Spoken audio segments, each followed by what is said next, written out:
everyone, and welcome back to Speak Up Africa, where we aim to empower, inform, and engage the youth through our digital resources that help promote social justice and civic action. Today, I'm joined by a lovely panel of law students who are going to engage with us on a subject that's growing prominence within our region, and that topic is the LGBTQ community. Welcome, guys. I take the opportunity to introduce yourselves. Good morning. My name is Eric Njoroge. I'm a lawyer and a human rights advocate. More to that, I'm a seeker and speaker of the truth. Okay, good morning, everyone. My name is Salome Washuka. I'm a final year law student and an avid researcher, and it is great to be here today. Good morning, guys. My name is Wangoi Kamau, and I'm a law student, a final year law student, and a human rights activist. And I'm looking forward to a very successful engagement. Thank you guys so much. I'll just go ahead and introduce myself. My name is Muskan Wire, and I'll be your host for today. So, guys, I'll just go straight into it. Can we start off by first of all discussing the views that society currently has, especially in Kenya, when it comes to the LGBTQ community? Salome, would you like to go first? Okay, so in regards to the current views in the country at the moment, especially with this new bill that is being proposed into Parliament, I'd say there are two sides to the whole issue. Is a side that actually supports the community, the people who believe that these people, members of the community, deserve to be treated with respect, not to be discriminated against. And then there's another side, or there are also people who actually hold different opinions and feel like these people do not really, what they do is actually sinful, and that they need to be, that the actions need to be criminalized and all that. Yeah. Thank you for that. I think, Eric, do you feel the same sentiments? Are you for the same view? In my opinion, the LGBTQ matter is a very polarizing matter in the country because there are two sides of the extreme. There are people who are in the fight of the LGBT. There are people who are against it, like vehemently. And so the situation is so polarizing that we cannot have a genuine discussion because of the views each camp holds. And I think it's important for this forum and for other discussions going ahead for people to open their minds and their hearts so that we can have a genuine discussion about this issue. How do you feel about it? I share the same sentiments with them because I feel there are two sides when it comes to this conversation. There's a side that puts some respect and dignity, dignifies these people, and appreciates that they are also people and they need to be respected, have their rights protected. And there's the other side that opposes the same and says their actions should not be incorporated to activities of the society, they should not be welcomed. And yeah, so I think that this is a very good forum because we'll try and see what is the understanding, come to an understanding of what are the perspectives that make people see see things the way they see them from their point of view. I think that's really true. So the purpose of this forum is basically to bring out the different points of view and not to take one specific side. So I'll go into the next question, which is now that we've seen that there are two different opposing sides to the entire topic, do you think it's possible for either one of them to change their mind or to change their views when it comes to the LGBTQ community? Do you feel like those who are against can form a new perspective, or those who are for it can also see from a different perspective? You can go first. Okay, I think that it's actually possible to change the perspective of the people. I think what is required is bringing out the understanding that a person has and trying to show someone your point of view for them to understand. Because you can't just tell someone, I want you to just support it. You have to show someone, these are the reasons why you have to support what you're saying. This is why I'm saying you should support this. This is why I'm saying you should not support it. So I think it's actually very possible to change the perspectives of the people. Yeah, the only thing is to come up with a convincing point and show I am saying we should support them because of this and this and this. I think it's wrong to be against it because of this and this, or I think it should be we should be against it because of this and this. We need to show those points of view for us to change the perspective. But it is possible to change the perspective.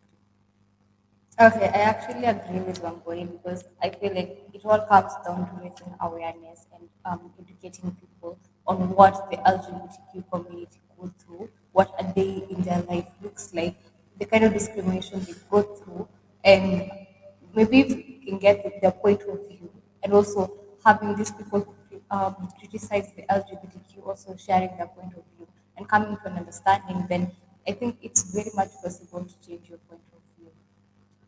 From my side, I agree with my colleagues. Throughout history, we've seen that societal norms change, but it takes time.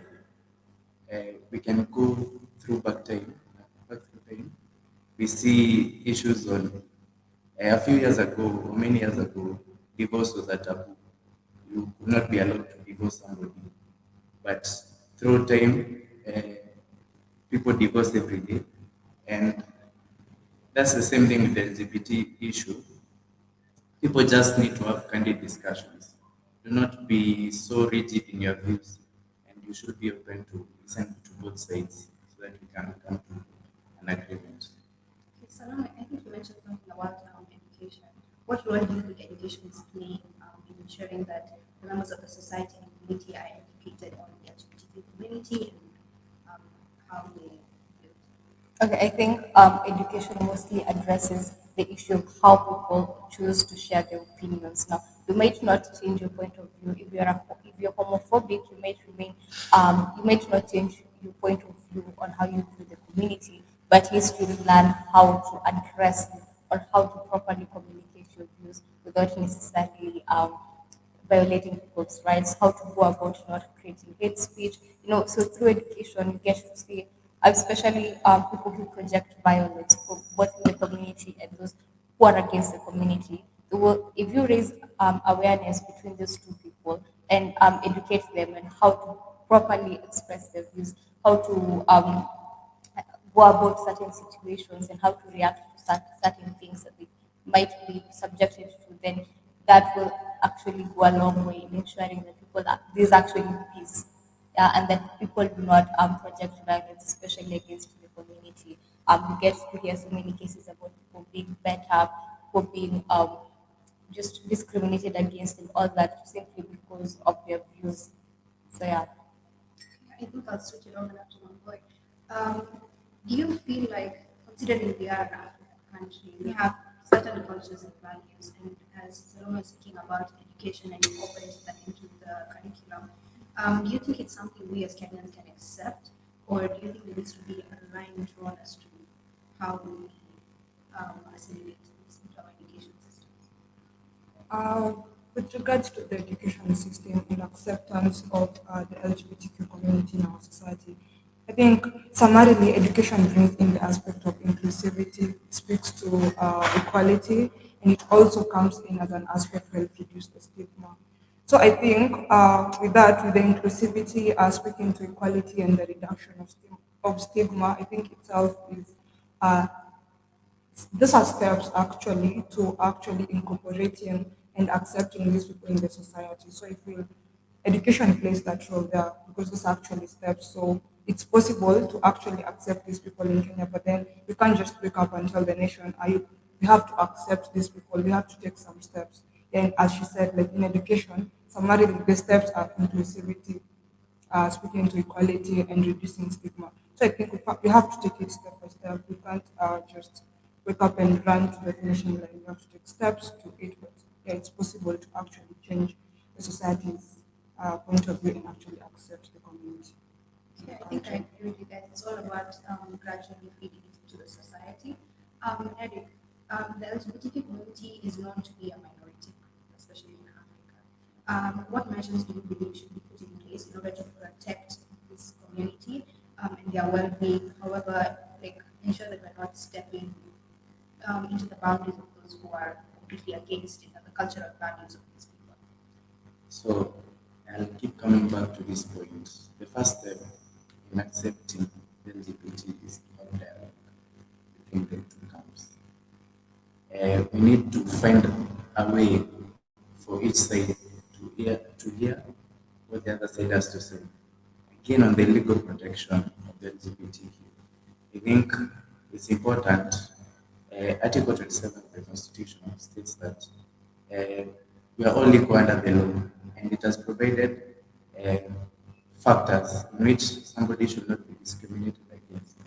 There is this factor, it's termed as sex in the Constitution, but it doesn't clarify whether it's sexual orientation, but it's the normal meaning, which is whether you are a man or woman. So I think it's important when we have this dialogue. Personally, I believe that the LGBTQ should not be discriminated against, and nobody, like it shouldn't be a business who anyone chooses to sleep with or to engage with. And so I think it will take it a step ahead if we can get clarity in Article 27 to see whether whether sexual orientation can be included as part of the factors. Okay, jumping straight into the legal aspect of it. So, Romeo, what do you think? What are your thoughts on the legal protection of the LGBTQ people? And along those lines, how do you feel about the legalizing of same-sex marriages, especially in East Africa and our community? Well, so when it comes to the protection of the community, I believe that they are actually protected under the constitution. That there's no particular law that states that these people should be violated, that their rights should be violated, or that they should be treated in a certain manner. Actually, they qualify to be a marginalized group under the constitution, and I feel like it is already there that they're already protected. Now, when it comes to legalizing same-sex marriages, I think Kenya has a long way to go because there's a philosopher called Delvin that's who once said that you cannot the law is actually meant to maintain peace and security. So what you do in your house is nobody's business. But until Kenyans come to realize that, or until people can actually, like as Eric has put it, people can actually sit down and have a dialogue and know how to actually express their views or treat this community. There's a long way to Kenya has a long way to go, and yeah, I don't think we're there yet. I don't think we're there yet. Just a follow-up on that. We're all speaking about LGBTQ and how they should be seen in society. But what about our community and the culture that we value as East Africans and Kenyans? How do we cater to that to ensure that we're not crossing the limits and crossing the line? Okay, so I think best way we can cater to that is having clear rules. Yeah, there's the freedom of expression, there's the freedom from discrimination, but we need to have clear rules that actually state what amounts to hate speech, what kind of conversation is actually forbidden, because this is something that is not legalized in Kenya. But then there's also the freedom of expression. So once we have laws that actually cater to that, then the community as a whole can be able to approach the whole issue in a peaceful manner, and that we can have everybody can gain some clarity on what line not to cross and how far they can go. Wait, let me just throw this at you. She mentioned freedom of speech. How can we strike a balance between respecting freedom of speech and protecting the LGBTQ communities and the individuals from discrimination? Okay, when you look at the human rights, the Constitution provides that human rights should be enjoyed, but they should be enjoyed, and in enjoyment of these rights, everyone should make sure that you do not violate the other person's rights. So when people are engaging in hate speech, they are greatly violating the rights of the people of the LGBTQ community. This is because these people, they have not violated anyone's right by expressing themselves the way they feel, showing off their sexuality, claiming their identity. They have not in any way violated anyone's rights. So their right, they should be let to enjoy their rights. So I think they should actually be stringent measures put against those people who come up with hate speech against the people of the community itself, because it is only disturbing to people who do not condone what the members of the community do. It's only disturbing, but there is no right of theirs that has been violated. But by them coming up with hate speech, being violent against them, they are actually violating the rights of these people. So I think to strike a balance, you just need to explain to the people that someone expressing themselves, showing off their sexuality, identifying the way they want to identify, living their lifestyle, and coming out is not in any way a violation of someone's right. So they should be left to enjoy their rights. And yeah, Okay. So you mentioned human rights a lot. What do you believe are the fundamental human rights that should be extended to everyone regardless of their sexual orientation? Of course, first, the most important right is right to being equal. There's the right from non-discrimination. There's the freedom to expression, and I actually appreciate the fact that recently, freedom to association also. I appreciate that recently we had an ongoing matter on whether the people from the LGBTQ community can actually associate and form an association as well as celebrate their Pride Month. And yes, it was actually held that these people have a right to associate. So I really appreciate that step taken by Kenya. And there are also other rights like the right to education, the right to employment. I feel like in as much as it's not particularly termed, it is in the socio-economic rights that every person has a right to be employed. So actually denying a person employment, a chance to be employed, or treating them in a manner that is not so kind at workplaces just because you realize that their sexuality, their gender identification, their gender identity is different from what the society accepts. I think that's a violation of a right. Also, not having acceptance of these people to schools and claiming that no one can be in a school when they come out, and when you come out, you end up suffering consequences such as being expelled from the schools and being having your name tarnished. It's there's nothing wrong with that. You've only decided to be who you actually are and not just hide behind what the society wants you to be.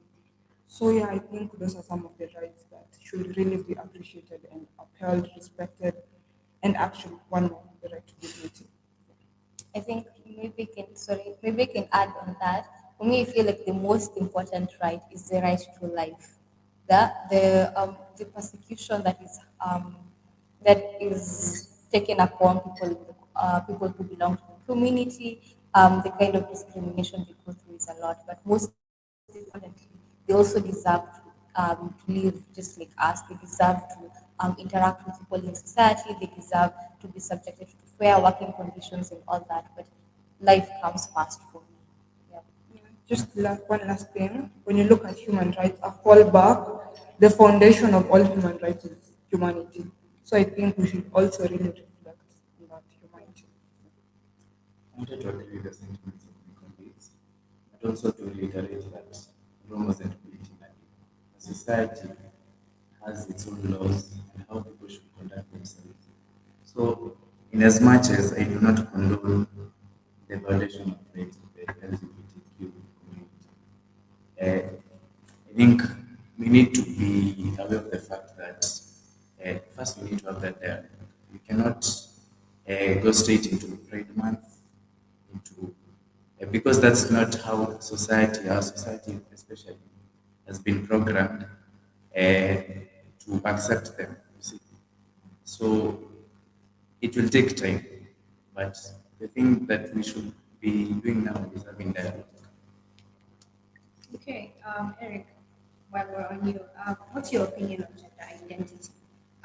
Should it receive the support that and respect that support that they're requesting as the LGBTQ community? Mainly focusing on now the pronouns, especially the they, them, she, he, all of that. How do you feel about that? Should it receive support or should we be allowed to make our own decisions? Before I answer that question, I want to clarify the sentiments that I'm not going against. Personally, I believe that the mainstream LGBTQ people, uh, they should be allowed to live the way they want to live. But where now I have a problem with is this whole issue of gender fluidity, gender, I don't know gender what nowadays. I saw a report the other day that there are about 100 genders right now.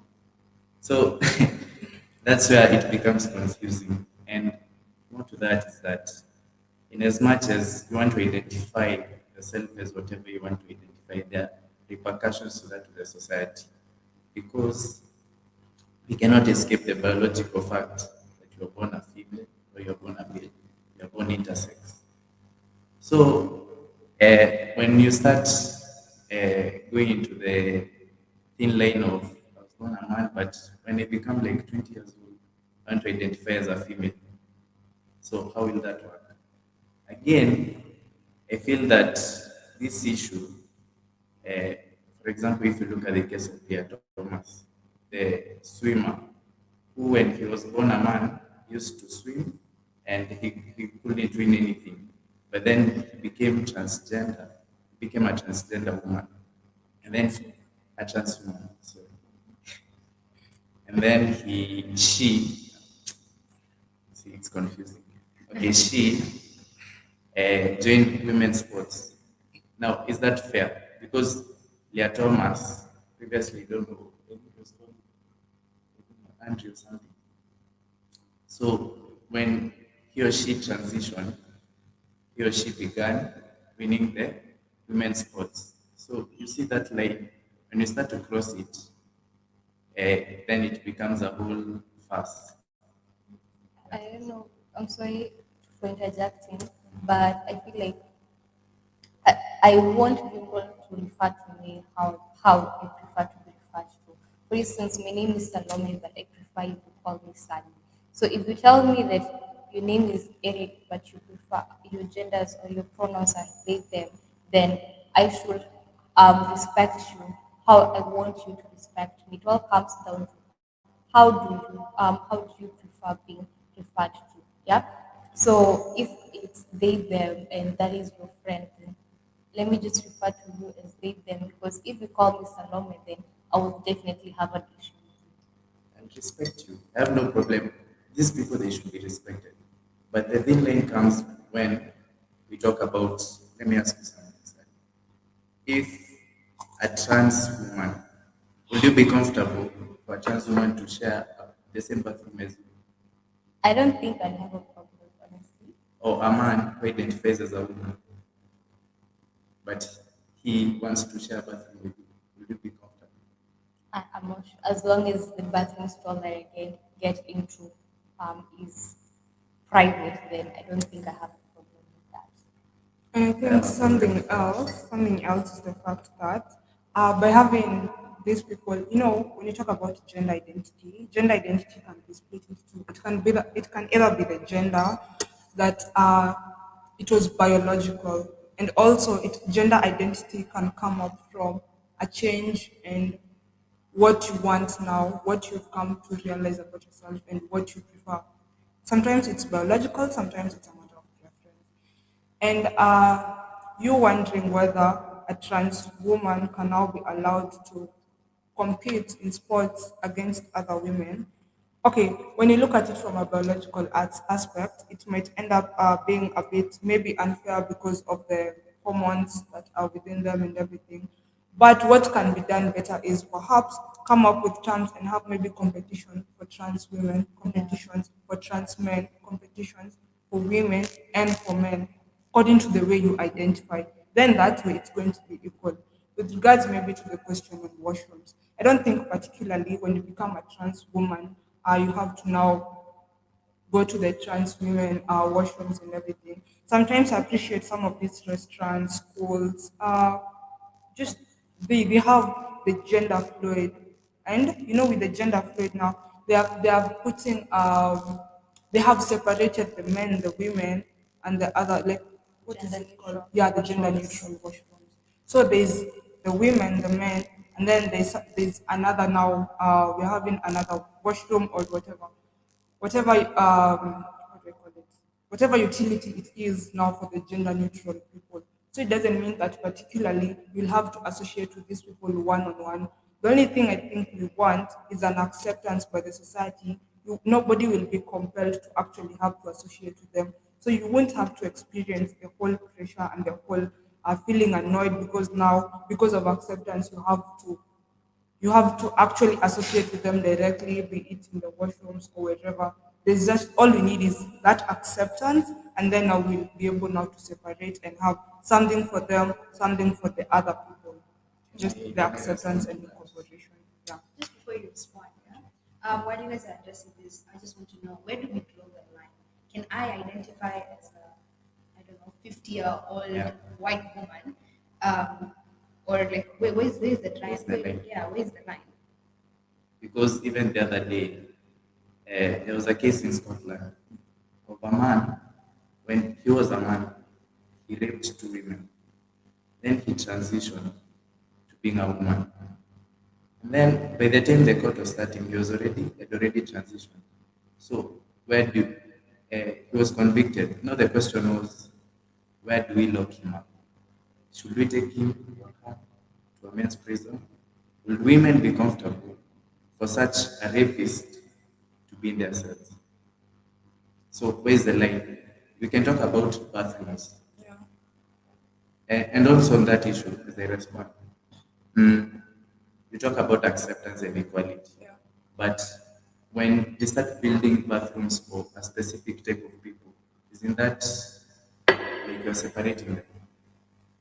We are not particularly separating them. We are trying to have them in the community as well as respect the opinions of other people.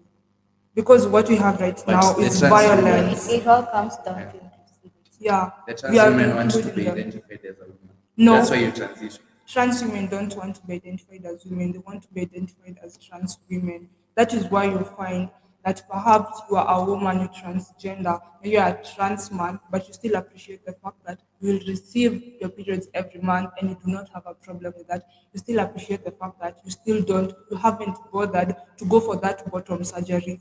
You identify as a trans man, but you also appreciate that you were once a woman. Now, what you want is the inclusivity and acceptance that they actually are trans men, trans women, but they still appreciate where they're coming from. Because, I mean, there's no way they could have battled that because it was a matter of birth and then a change of circumstances with them growing up and everything.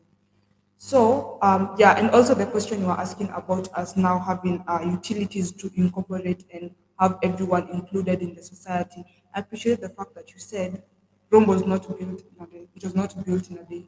So it's gradual. It's something that is subject to development. It's something that is subject to acceptance and appreciation. We don't have to wake up one day and say we need to have utilities that accommodate everyone. We just want to say let's have at least one. Let's have at least let's now try this year and try and have competitions for trans women, see whether people will actually turn up. Then it's for them to actually be there so they can see they actually want to do this, so we can do it for them. It's just a matter of us taking a step, not just waking up and deciding that this is what you want, this is what we'll do. It's gradual. So, yeah. So in the line, address the issue. Where do we draw the line? Why do we draw the line? I think where we draw the line really comes down to again now their identity. The way they identify, that is what we use to draw the line, not what we feel. We don't use what we feel to draw that line. Like Sally was saying, personally, equally, most of my friends know I prefer being called Wangoi. So I get mad when you call me by the name I don't prefer to use because there's a way I've already selected you to come, like to approach me. So you should draw the line from the line that I'm drawing. It should be like equal. I don't think we will take it lightly if I think sorry, just to somebody. interrupt you. I think someone has a concern about audibility, so maybe we can speak a bit louder. Okay, sorry. So, what was I saying? I'm saying that I don't think we'll take it lightly if somebody dared to interfere with how we identify ourselves in the same way in which we dare to interfere with how they identify themselves as. You feel me? Like how I will question your gender identity is not comes off as something casual to me. But if you dare to question my identity, then I don't think I will take it as lightly as I questioned yours. Yeah. But So when it comes to drawing the line, I feel like everybody should just have the freedom to should have the freedom to actually define themselves, yeah, what they want. Yeah. exactly. Because as Muskan stated, that I can wake up today and I decide today I want to feel like a woman. I'm a woman. So Then that's your will you choice. force the society to address you as a woman? I will Even not even if force I'm not a you. woman. I will just address this that I want to identify as she or her. How does does race play a factor in this? Because I'm curious. We know racial segregation is a big thing. So are we going to accept if a white woman wakes up one day and says, I'm black? Is that Yeah. something? That's I think that's what Eric is trying to put. Like, where do I draw the line of saying, okay, I can identify as they, them, he, but can I wake up one day and now decide to choose my race? Can I wake up and say I'm Chinese, I'm black, I'm white? Like, how do we draw the line? I think how we draw the line is if I am a black woman and I wake up and say that I want to identify as a white woman, that is kind of feels like cultural appropriation, and where we should draw the line is where you violate or where you violate that gender's rights, or just how do I put it, that where if I wake up as a white woman and also decide to be racist, then that is kind of insulting to white people. I don't know if that makes sense. Okay. So primarily there's an argument as well for the people who are against LGBTQ. None of us are against LGBTQ. But there's a primarily argument that if Eric decides today to wake up in the morning and say he's a man and he doesn't go through the same pain that you as a woman go through, like childbirth, menstrual periods and stuff like that, it's also insulting now to women to go ahead and say, I am a woman without him going through the struggles of being a woman. And that was the point. Okay, I think I totally get your point of view, but I think when it comes to these people from the LGBTQ community, I think I want to appreciate the fact that there are people who are genuinely from the community, and there are people who actually sometimes there are people who actually want to use that as a clout chasing factor, something like that. But then the people who are genuinely in there, and when someone is genuinely in there, you can see it. You just don't wake up and you're crazy. Today I want to identify as a man. Today I want to. You actually see them going through the struggle of having to come out, knowing the society that you're in, knowing very well I'm actually putting my life in jeopardy by coming out and actually trying to convince my parents that I know you gave birth to a girl, but unfortunately, growing up, I don't feel that way. I don't want to identify that way. Those are equal struggles. For them to have to come out, that's an equal struggle that should equally be appreciated, because you don't just wake. There are those who just wake up and you're like, maybe I got broken by a man. Why don't I just try being gay or try being lesbian? Maybe they'll treat me better. But then there are these other people now, they have gone through the whole struggle of having to come out, having to accept, having to condone to wear masculine clothes that they do not like. They prefer to wear something feminine, something short, something that shows off their body. But the society is making you feel like as a man, you should be in a nice shirt, nice sweater, nice masculine shoes. As a man, don't apply nail polish. As a lady, don't do some type of haircut that looks so masculine. That means they have equally gone through the struggle for them to get to the point that I am tired. I want to come out. I want people to actually recognize me. I want people to actually know me for how I feel, for who I feel I am, and not for how the society views me. You just see me like physically I look like a woman, the hair, the way my parents have raised me having to wear a dress to school, but I've hated it all along. Those are equal struggles that should be appreciated.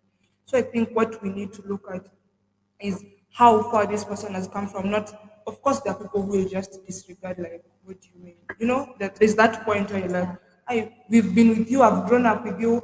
I didn't even see like a single, if you know someone, you'll have seen all that. Your parents might not have seen it, but you in that house, you'll have seen they're struggling with this and this. Not just a matter of heartbreak, and I'm like, yo, I don't want to be with women anymore. I don't want to be involved. So it's not a matter of you waking up and having feeling like you want to change your emotions. It's actually what you've been feeling from the word go. You've been feeling like you're actually attracted to women more than you're attracted to men. You're actually attracted to the person you find of your same gender, and you've not once been attracted to someone of another gender, and now you want to change. Unless you're bisexual, you don't want to change, you're just attracted to both genders. You And also, get, yeah. yeah, sorry for cutting you short. Also, just following along that line of thought that Muskan just spoke about. Now, just because I say I transition to Eric, for instance, transitions and becomes a woman, It shouldn't be insulting to women who've actually given birth and raised children, or people who actually go through menstrual cramps and all that, simply because just because I'm a woman and I get to hit my menopause without having given birth, that does not mean that I have disrespected my gender. So why should it be that any person who transitions and identifies as a woman now should have insulted the gender simply because they haven't given birth? Yeah, Yeah. I think I agree with you. If you've interacted with the society, you actually get to know that it is a struggle for them because it's not easy waking up in the morning and being considered by society to be out of the norm, if I would Yeah. say. It's not easy to be considered to be, what's the word, like being separated from society, like you're some kind of malignant, you know, it's not easy. So I think, yeah, I agree with you guys. Both sides should be appreciated the struggles. Eric seems like he has something to say. It's pinching Yeah, him. I wanted to agree with you that um, when somebody chooses to identify themselves as this sort of whatever you want to identify yourself, I believe they should be respected. But what I have a problem with is you forcing your view on others that we should see you as a woman. We should, because no man is an island. We all live in a society, and society has expectations that this is how we are going to run our affairs.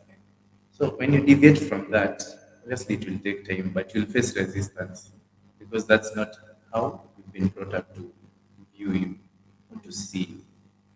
And also, when you talk about accepting, I like the fact that you brought up those people who take advantage. That's and I appreciate the LGBT people or the transgender people who've undergone the process because they know that's not easy. Living, feeling like you're not who you are. But now the problem now is that door now, the line, because now you want to be a woman, but can we treat you as a woman? Because you're a man, essentially. You see, we cannot take you to female prisons. We cannot. What else can we do? That's the idea. That's the first one that I had. But using that example, even if you identify as a woman, you've transitioned from being a man to being a woman. There's no way we are taking you to Langata Women's. You see where I'm coming from?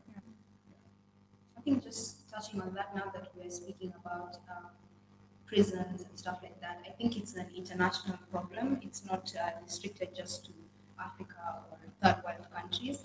I believe there was a case recently of an influencer, Lisa Dragon, I think. She's identifies as a woman now and was arrested and put in a male cell. So it was a debate nationwide and all over the world on where should Nikita be placed. Is she supposed to be placed in a male cell because she doesn't feel comfortable being there? Because at the end of the day, she's now identifying as a woman, so it's a safety hazard for her to be in a male's cell. But does she go now to a women's cell, and how do we go about that? I feel like that's a major issue. So now drifting into international law. Let me ask Sanome, what kind of social and political dynamics affect LGBTQ individuals differently around the world? Focusing mainly now on international law and what the UN has to say about issues like this. Okay, so I think the first thing that affects the dynamics all over the world is the kind of laws that we have in nations. Yeah, some nations have legalized same-sex marriages, so the LGBTQ community in those particular nations are actually free to express themselves however they wish to.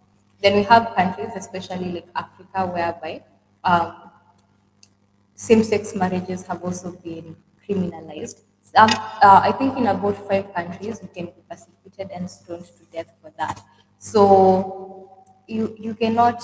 I feel like the difference in national laws actually affects how people view this community. Secondly, the kind of religion. Some states have state religions, yeah. So you find that these religious states really persecute these people, and you grow up, how the environment that you grow up around actually affects your point of view. So if you're born and you're told, the people who raise you tell you that this is a sin, this is against morality, that this shouldn't happen, and that you should stone these people to death, then that is the point of view that you grow up with until you probably move to another country where same-sex marriages have been legalized. Yeah. So I think it's all about the environments that we are brought up in, and also the kind of rules that we have in different states. And something I feel like is an issue is the lack of clear laws. Yeah, because we have, if you really interpret the international treaties that can be said to have achieved customary international law status, you'd find that the LGBTQ can be defined as a marginalized group, and that they're actually protected at the international level. We have the ICCPR, which prohibits freedom from torture. We have the ICSR, which actually guarantees everybody um, the right to work without being discriminated on any particular characteristic that you may have. So the problem is implementing these laws in nations. Yeah, because that is where we go. I feel like if that is actually achieved, then we will have would live in a world whereby we have is if you want to criminalize same-sex marriages, do that, but do not discriminate them. Do not violate their rights. Treat them as human beings. Yeah. Okay, just like touching on that, and you can answer this. But we've seen, international law, according to if you are assigned member of the UN, you can be, like, sanctions can be imposed on you. And we've seen certain countries who are considered the big five, let's say, threatening to impose sanctions on certain countries who are refusing to legalize same-sex marriages, or even just the act of being part of the LGBTQ community. What's your take on that? I think, uh, obviously, in the big five countries, they are also divided because China and Russia, they don't condone LGBT community. It's only the West and maybe America. And I think that my opinion is that they should let other societies, uh, they should let other societies, um, they should let other societies identify, grow. Like, they should let them think for themselves and grow and find ways to have that discussion amongst themselves. They should not impose, because their societies they're historically they've grown. Like, America is almost 400 years old. Kenya is just 60. So they should let us find our way, Yeah. instead of bringing not their culture. Obviously, we appreciate their culture, but imposing their worldview and threatening us. Yeah. Okay, so when we're on the top of the evolution of LGBTQ and all of that, what do you think views and perceptions around? Do you think they are evolving, the views and perceptions around the LGBTQ? Take us back to how it used to be before and how far we've come in terms of accepting this notion. I think there's an evolution. We've been evolving with regards to acceptance of the LGBTQ community, because initially, first, I don't think people were even allowed to come out and actually identify. I don't think there was definition of terms such as sexual orientation, gender identity. We were only limited to sex, which was just male or female.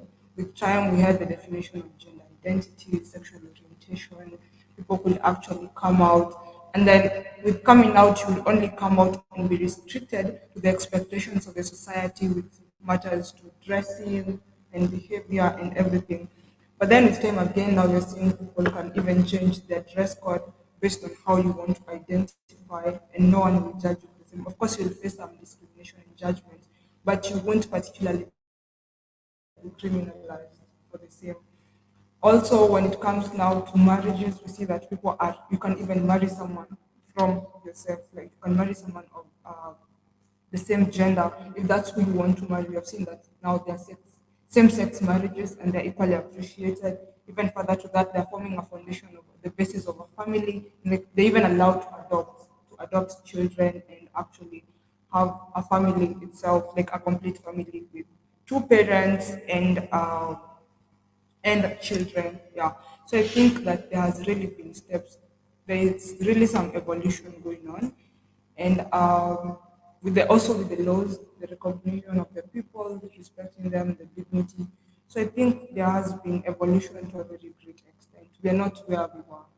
In as much as the acceptance is not what maybe the community is asking for as of now, like you were saying, it's uh, subject to gradual development. In as much as it's not what maybe they might want, it's not what they want exactly, but at least there's been some evolution, there's been some development in the same. So yeah. Yeah, I think I agree with you. Elisa, do you have anything to add on to that? And I think she's exhausted everything. Yeah. Okay. So, speaking on evolution and all of that, do you think Kenya is heading in the right direction? You've spoken about us accepting worldwide all of these notions and the words and the terminologies and all of that.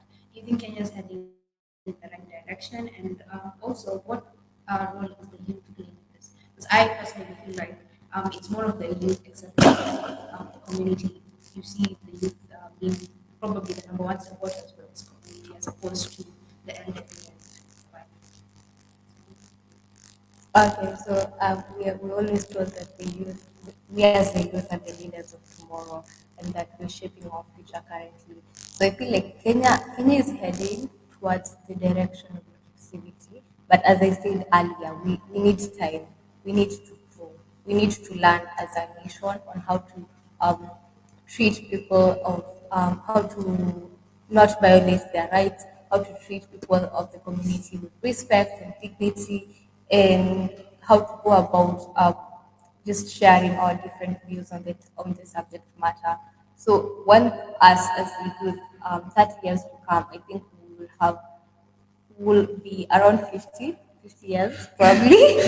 And I feel like we will have created, if we continue advocating for people to protect each other's rights and to have the dialogue that Eric has kept on mentioning, then we will have created a safer environment, not just for our children, but for Kenyans all over the country. Yeah. And sorry, just and like I earlier mentioned that we need to educate people. So we also, I personally I was never told about intersex people when I was in school. That is something I came to find out after I completed my high school education. So if we can even educate our kids at the ground level, yeah, as while they're still young, that there are people who actually are different from you, and they exist, and you need to treat them with respect and with dignity, and you also need to hear them out and also just respect them, yeah. Then yeah, we will have achieved an inclusive environment by the time, let's say, 2050. Point of that one. Yeah. In as much as Sally has given education its props, I'd also like to appreciate the role that media has played for the LGBT community, Yeah. because I'm sure, especially our generation, it has really helped us breaking the barriers of the stereotypes that the LGBT community has faced over the years. And I think our generation has become more accepting Yeah. to them. And it has also made them comfortable for them to come out and live their truth. So, as I said earlier, when we started, this thing, it will take time. It won't happen now or maybe the coming years. But uh, we must have this discussion genuinely without like your rigid positions. for us to achieve uh, equality and inclusivity of the LGBT. Yeah, I think it's really important to find the balance of respecting um, the elders of our community who value their culture, and then also now respecting individuals who want to identify as something and allowing them to express themselves freely. I've seen a few comments popping up. Not entirely sure how we address those. Um, But just maybe while I figure out how to address those comments, could you guys maybe tell us how you feel the government of Kenya is playing a role when it comes to this entire topic? Currently, I think the government that we have and the manifesto they put out to Kenyans and the way they portray themselves, they portray themselves as the religious government. So I think currently, and also the uproar that we underwent the other day when the Supreme Court just allowed these people to be able to form their associations. It wasn't even legalizing, it was just forming associations. And there was uproar every day, the news, oh, we don't want them. So currently, I can't see any leeway. I mean, anything the government is doing in because they are actively fighting them. For example, the NGO board, they're the people who refuse to register this association. But who knows? Maybe with time the sentiment will change. Yeah, actually, it's quite heartbreaking, given that we actually choose leaders to represent us and actually bring out our wishes and our rights. In as much as it's the rights, the majority are actually calling for non-inclusion, non-inclusivity of these people. There's the aspect of that's why the constitution has the marginalized in it, and the marginalized should also be protected. So it's quite heartbreaking to see someone like, let's say, a politician or actually being out there very vocal, very vocal about. Now, I don't know if you've seen a clip we added to the video we were using as a politician very vocal again on how she's not for support of the LGBTQ community. Yeah, so it was very heartbreaking. I'm not saying that now we should honestly just to go out embracing it. There are those who are still they have not made peace with that fact that these people actually exist in the community. But then I feel like you again don't have to be very vocal and very verbal, expressly showing how much you dislike them.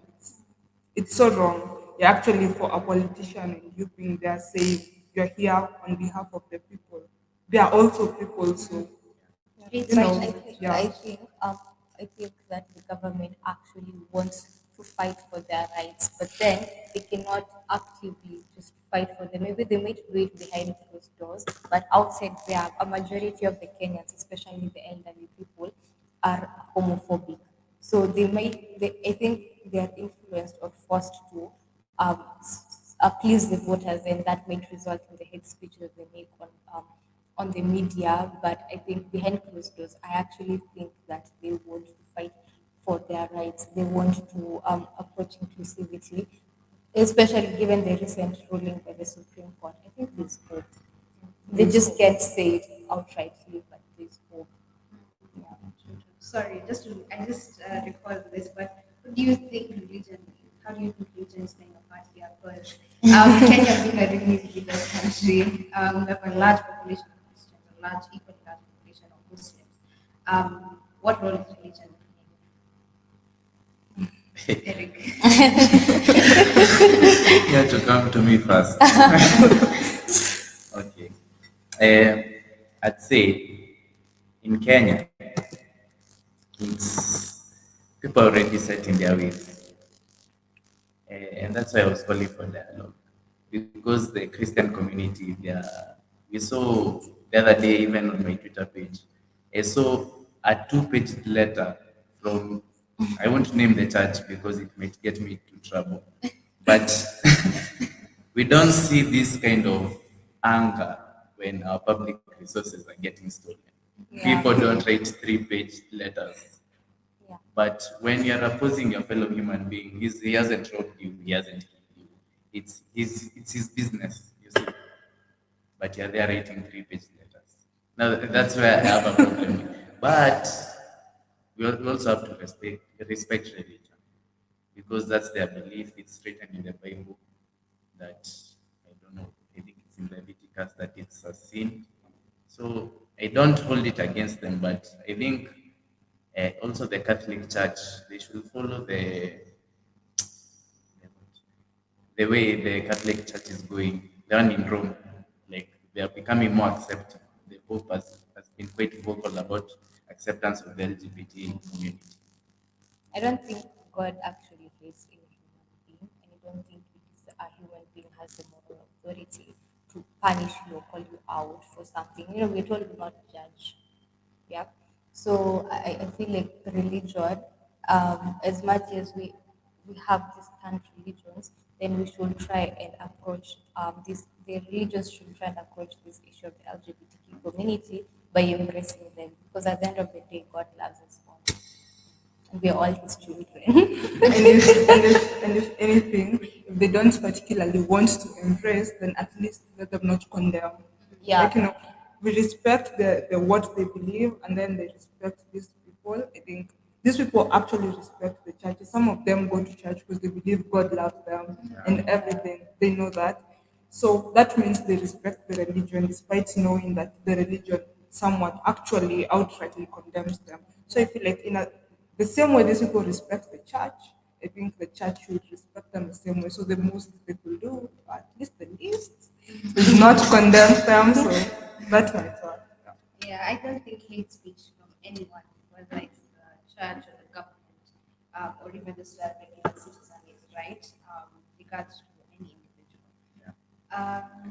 I've seen the comments are mostly agreeing with what we have to say, saying that the LGBTQ community does play an important part in our global community and it should be celebrated, not shamed or persecuted. Yeah, so I'm not seeing any questions in particular, but I think that brings us to the end of this discussion.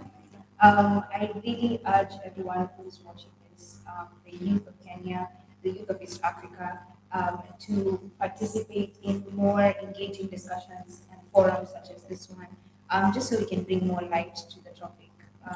And also to the authorities, maybe include it more in our curriculum, in our education. Let us learn more about something. They say education is power, knowledge is power. So the more we know about it, maybe even the more we accept it. For anyone who would like to continue this discussion, feel free to leave a comment on our TikTok page, Twitter, Instagram, LinkedIn, YouTube, Facebook. We're all over the socials, ready to engage you guys and discuss as much as possible. And yeah, that's the essence of Speak Up, is to give a voice, empower, inform. Yeah, thank you so much for everyone who joined. Thank you for the comments. Thank you to our wonderful panel for participating and giving us very many different perspectives